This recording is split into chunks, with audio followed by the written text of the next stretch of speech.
Mentions the Zabur, often identified with the Psalms of David, in three main places in the Quran, starting with Surah 4:163, which states, "Indeed, we have revealed to you, O Muhammad, as we revealed to Noah and the prophets after him, and we revealed to Abraham, Ishmael, Isaac, Jacob, the descendants, Jesus, Job, Jonah, Aaron, and Solomon, and to David we gave the Zabur." The second passage is Surah 17:55, which states, "And your Lord is most knowing of whoever is in the heavens and on earth, and we have made some of the prophets exceed other in various ways, and to David we gave the Zabur."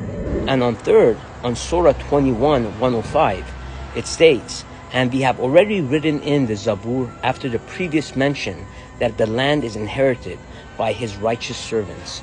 Here are 11 verses from the Zabur that contradict the Quran. But on a side note, I don't want you to think that this is coming from me. This is actually coming from the Zabur itself. Let's start. Number 1, the nature of God. In Zabur 2:7, it says, "Allah said to me, you are my son. Today I have begotten you." But if you look in Quran 1:12:3, it says, "He neither begets nor is he begotten." Zabur sometimes uses the phrase begotten to describe the king's unique covenant relationship with God.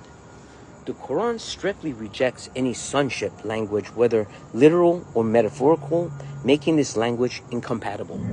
Number 2, David's role as a king and priest. Based on Zabur 110:1-4, it states, "Allah says to my Lord, sit at my right hand until I make your enemies footstool for your feet. You are a priest forever in the order of Melchizedek." The Quran does not present David as a priest, nor seated as God's right hand. Islamic theology rejects the idea of any human sharing divine authority. The reason? In Jewish texts, this is royal and priestly imaginary, tied to the Davidic covenant. But in Islam, such exaltation risks implying partnership with God, as mentioned as shirk. Number 3, the eternal covenant with Israel. On Zabur 105:8-10, it mentions, "He remembers his covenant forever, the covenant he made with Abraham, confirmed to Jacob, to Israel as an everlasting covenant." The conflict? Quran 2:106 and 3:110 teaches that previous covenants were either altered, broken, or superseded by the final revelation to Muhammad. Zabur states that the covenant with Israel is eternal and unbroken. Quran sees the final guidance as universal and not a bound of ethnic Israel. Number 4, the covenant with Isaac. Zabur 105:8 states, "The covenant which he made with Ibrahim, his oath to Ishaq." Quran mentions that the covenant is Ishmael, based on Surah 2:125. Number 5, sacrificial worship. Zabur 51:19 states, "Then you will delight in the righteous sacrifices, in the burnt offering and whole offering. Then bull will be offered to your altar."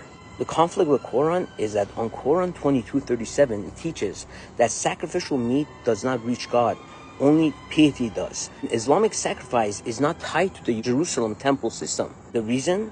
Zabur is rooted in the temple-centered worship. Quran detaches sacrifice from the temple ritual.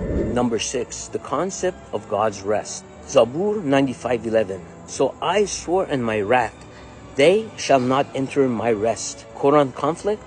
Quran never depicts God as resting creation, was without fatigue. Quran 50:38. The reason? Zabur uses rest as covenant, blessing imaginary.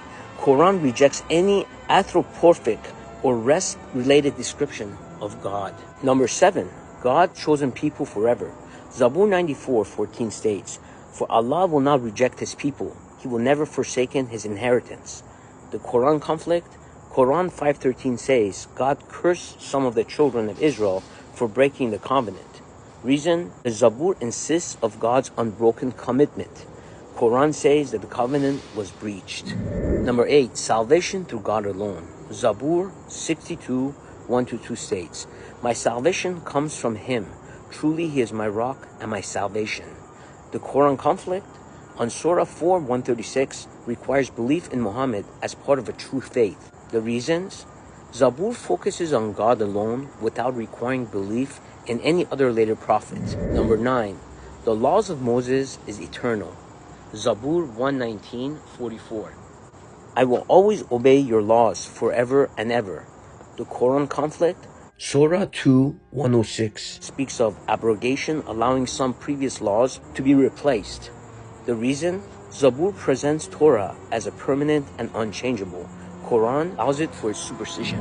Number 10. Zabur 2, 8-9 says, "Ask of me, and I will make the nations inheritance. You will rule with them on an iron scepter." The Quran conflict, Quran does not portray David or Israel ruling all nations eternally. Reason? Zabur envisions global dominions, the Davidic king. Quran replaces with that universal ummah. Number 11. Zabur 74:9. "We have given no signs from God. No prophets are left." The Quran conflict, Quran 7:35 says, "Messengers will continue to come humanity until the final prophet Muhammad." The reason? Zabur implies that prophecy caused in Israel's history before Islam.